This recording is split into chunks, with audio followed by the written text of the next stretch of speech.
अगला मैच उठा 10,000 पनिशमेंट 10,000 होगा। चल आ तू गाना ला जल्दी। आ लग गया। चल हाँ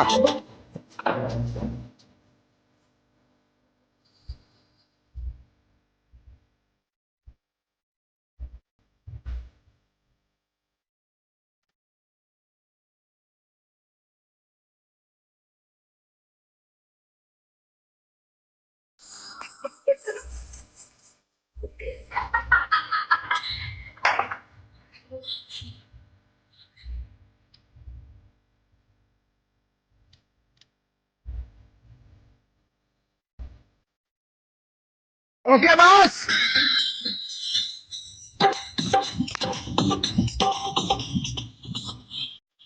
अपना स्कोर चंगा होवे ते फिर इनू बंदा आखे ना मंड के कोई बंदा आउंदे सरकार मेरी जिस दिन इहदे खिलाफ मैनू चंगा प्ले होया उस दिन पूरा मनोरंजन करावांगे बिच मैदान दे। हाँ जी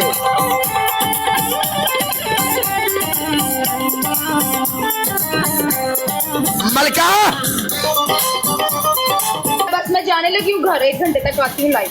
ओके ओके मैं भी अभी इधर ही हूँ घंटा।